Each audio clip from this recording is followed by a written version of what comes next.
risks they're taking. Question number 5, Dr. Kennedy Graham. Thank you, Mr. Speaker. My question to the Minister for Climate Change Issues: is he confident that in drafting the latest emissions trading scheme amendment bill, he has sufficiently taken into account recent scientific concerns over dangerous man-made climate change? The Honourable Simon Bridges. On behalf of the Minister for Climate Change Issues, yes. The Honourable Dr. Kennedy Graham. Supplementary. Why is the Minister attempting to weaken the government's ETS further when leading British and Norwegian scientists are now warning of a, quote, global disaster unfolding with the final collapse of the Arctic ice cap within the next 4 years, several decades ahead of what had been expected, with, quote, terrible implications in terms of methane release causing accelerated global warming? The Honourable Simon Bridges. On behalf of the Minister, well, what we're doing is effectively potentially a short-term response to very fragile economic conditions globally, so that, as that party says they care about, there are jobs for people and we remain competitive in this big world that we live in. Point of order. Point of order, Dr. Kennedy Graham. Seek leave to table 2 documents pertaining to that question. An item from The Guardian of 17 September, which quotes the British scientist, and an article or news item from BBC News of 1 September, which quotes the Norwegian scientists. Leave us sought to table those 2 press media releases. Is there any objection? There is no objection. Dr. Kennedy Graham. Supplementary. So, is New Zealand doing its fair share, given that per capita New Zealand gross emissions are more than 3 times that of China, and we are 5th highest of the countries that signed up to reduce gross emissions under the Kyoto Protocol? The Honourable Simon Bridges. On behalf of the Minister, we're absolutely doing our fair share. We're 0.2% of global emissions, so we're never going to solve this problem on our own, but actually a concerted global effort's required, and on that front we provide huge leadership when it comes to the Global Research Alliance and many other things. In fact, as I've told my Associate Minister, I'm overseas right now doing great work in negotiations on climate change. Dr. Kennedy Graham. Order. I want to hear the question.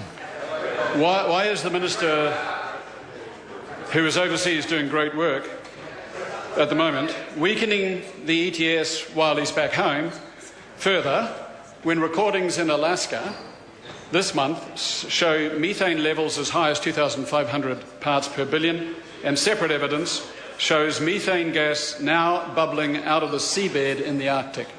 The Honourable Simon Bridges. Because we're concerned about the New Zealanders that the Green Party says that they're concerned about. We want them to have jobs. We don't want to be uncompetitive. And actually, on a world stage, we are doing more than our fair share. We are seen as leaders in this area. Dr. Kennedy Graham. Order. I want to hear Dr.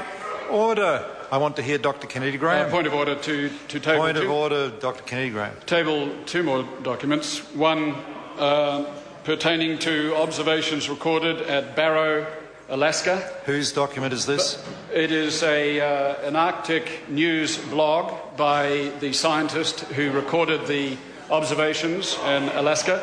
University of London, the Centre for Polar Observation and Modelling. Leave us sort of table that document. Is there any objection? Oh, there is objection. Dr. Kennedy Graham, supplementary question. Further, also to table a document. Oh, okay. Point of order, is it? Yes, sir. Dr. Kennedy Graham. To table a document, Nature Geoscience, which depicts by McDougall, Avis and Weaver significant contribution to climate warming from the permafrost carbon feedback. Leave us sought to table that document. Is there any objection? There is no objection. Dr. Kennedy Graham, supplementary question. Will the Minister, when he's back, change his mind about further weakening the ETS, given the comment by a senior European Union negotiator on 11 September that the world should recognise that the 2-degree threshold is not enough, yet the chance of achieving it is rapidly diminishing, plus the comment by the International Energy Agency chief economist that, quote, under current policy, we are heading for 6 degrees?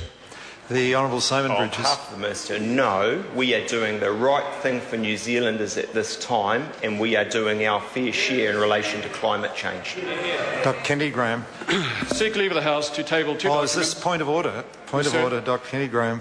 Two documents. The first is an alert net release of 11 September, citing Professor Wadhams in the quote, Mr Betts of the quote that I just gave, plus the page footnote 7 of the World Energy Outlook report of November 2011, which quotes the IEA chief economist. Leave us sought to table those two documents. Is there any objection? There is objection. Dr Kennedy Graham, supplementary question. In the name of democracy. When he was... Supplementary, sir.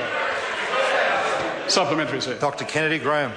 When he was drafting the amendment bill, did the Minister keep in mind the warning by Nobel Prize-winning economist Paul Krugman that, quote, if the consensus of the economists is grim, the consensus of the climate experts is utterly terrifying? The Honourable Simon Bridges. Speaker, on behalf of the Minister, as an international figure myself, I know that person, but the truth is the matter, I also have to take into account a whole range of factors like the New Zealand economy and what's happening globally, and making sure that the New Zealanders the Green Party says it cares about have jobs in this country. Order. I cannot hear. There's the member raising a point of order or a supplementary.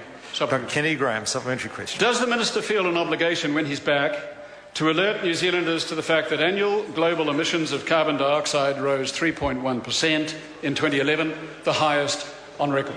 The Honourable Simon Bridges. On behalf of the Minister, no. Dr Kennedy Graham. Supplementary. How can the Minister, whether he's overseas or back in New Zealand, argue that New Zealand is doing its fair share? Point of order, the Honourable John Banks. Point of order. Mr Speaker, there's a well-known precedent around standing orders here that you can't continually refer, in fact you can't refer to a member being away or when he is back.